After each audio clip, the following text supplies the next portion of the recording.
बेटी होती है बाप के दिल का टुकड़ा, वो कभी भी बाप के लिए पराई नहीं होती। इसीलिए तो हंसते हुए किसी भी बाप से उसकी बेटी की विदाई नहीं होती। पापा की जो आंखें हर वक्त गुस्सा दिखाती थी, आज उन आँखों में भी नमी सी रह गई। जिस बिटिया की मुस्कान से धड़कता था दिल माँ बाप का, आज वो धड़कनें भी थमी सी रह गई। बाबुल में सब कुछ होते हुए भी बेटी के बिना कुछ कमी सी रह गई। नमस्कार मेरे प्रिय दोस्तों, स्वागत है आपका स्वाति ज्ञान गंगा में। आज की हमारी कहानी है कन्यादान, जो कि हर एक माँ बाप के लिए भावुक कर देने वाली कहानी है। प्लीज़ इसे पूरी सुनिएगा। राधे श्याम जी के 2 बच्चे थे, पीहू और जतिन। जतिन बड़ा था और पीहू छोटी थी। दोनों ही पढ़ाई में होशियार थे। राधे श्याम जी और पीहू की माँ राधा पीहू को लेकर बहुत चिंतित थे, क्योंकि पीहू ने अपनी शिक्षा पूरी कर ली थी। अब उसके लिए एक बेहतर रिश्ता खोजना था। एक दिन उनके करीबी रिश्तेदार का बेटा रजत शादी में पीहू का हाथ मांगने के लिए घर आया। रजत को सभी पसंद करते थे। वह दिखने में अच्छा था और अच्छी कंपनी में काम भी करता था।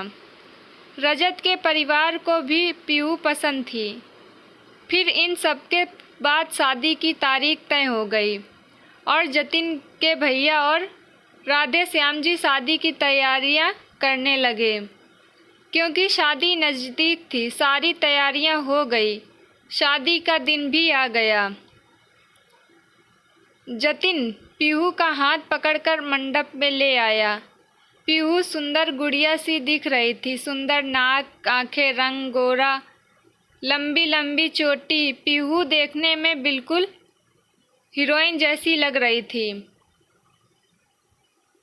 जतिन पीहू को मंडप में ले आया और पंडित ने पीहू को कन्यादान के लिए हाथ आगे करने को कहा और उसका हाथ कांपने लगा।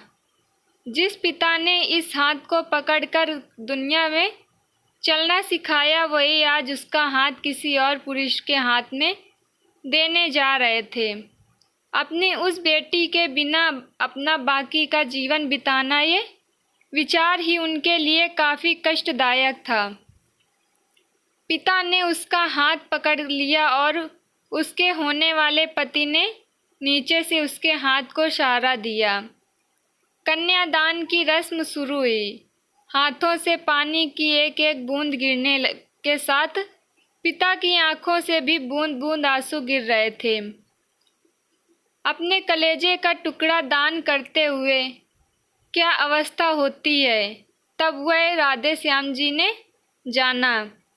वह रस्म खत्म हुई। पंडित जी ने राधा और राधे श्याम जी के हाथ में पीहू अपने मायके वालों के लिए एकदम पराई हो गई। बेटी और उसका पूरा ससुराल परिवार आए। पीहू बैठाया और पंडित जी ने कहा, भेजना माँ के लिए कितना मुश्किल होता था उनकी, और अब उसको हमेशा के लिए दूसरे घर भेज दिया जाए। ध्यान रखें और उसके अपने ही घर में मेहमान बना दिया जाए।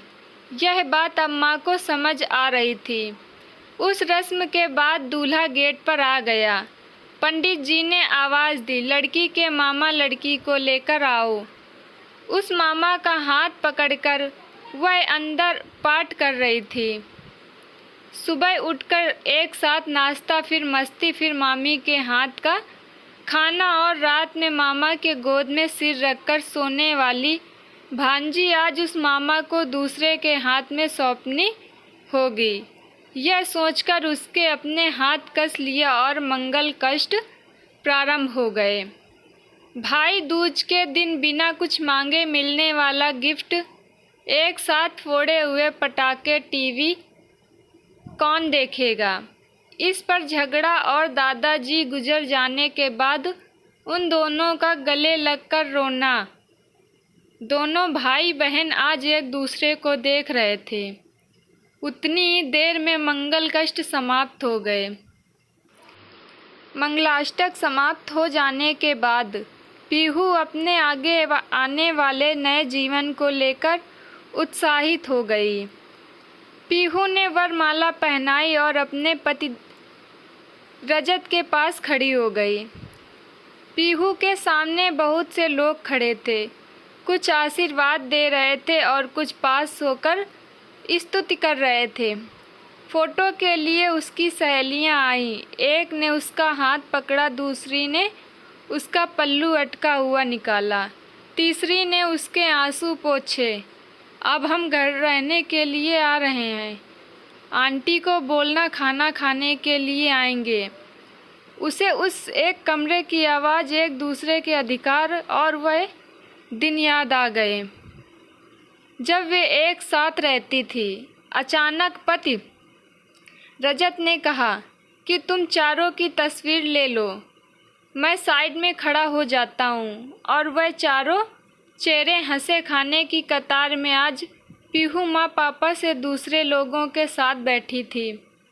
खाना खाने के बाद पंडित जी ने गौरी हार की पूजा करने के लिए बुलाया। पीहू ने वहाँ मन में पूजा की। माँ ने पीहू की झोली भर दी और टीना आंटी ने कहा कि आप पीछे मुड़ना मत। पीहू अचानक चौंक गई। वह आगे बढ़ने लगी। इतने में सालों से बच्चे की तरह पाले हुए उस चाचा का बांध टूट गया। स्कूल से घर वापस आने के देर हो जाने पर अस्वस्थ होने वाले वह चाचा जी, जन्मदिन पर 5-6 फ्रॉक उसके आगे लाकर रखने वाले चाचा जी, मैं नहीं आने वाली आज घर में, चाची के पास रहूँगी कहकर रोने वाली वह आज हमेशा के लिए दूर चली जाएगी। यह पीहू के दूसरे माँ पापा के रूप में चाचा चाची को भी यह बात सहन नहीं हो रही थी। उसकी पहचान आज बदल चुकी थी। हाथों की वह हरी चूड़ियाँ, पाँव में बिछियाँ और गले में मंगलसूत्र नए जीवन की राह दिखा रहे थे।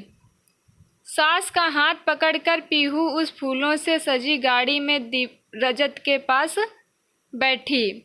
उस गाड़ी में खुशी थी और उस गाड़ी के बाहर खड़े लोग आंखों में आंसू लिए अलविदा कह रहे थे।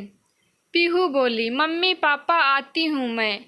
बहुत मुश्किल होता है अपना कलेजा, अपना दिल अपने ही हाथों से बाहर निकाल कर पराए हाथों में सौंपना, और वह अपने कलेजे को, अपने दिल को खुद के दिल से लगा कर रखेगा।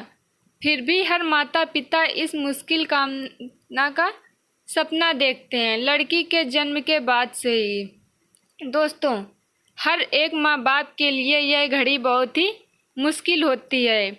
अपने ही कलेजे के टुकड़े को अपने से ही दूर करना, और उस लड़की के लिए भी उतनी ही मुश्किल होती है अपने नए घर को बसाना। दोस्तों, अगर आज की हमारी कहानी आप लोगों को पसंद आई हो तो प्लीज़ चैनल को सब्सक्राइब करिए और वीडियो को लाइक भी करिए। मिलते हैं नेक्स्ट वीडियो में। बाय बाय दोस्तों।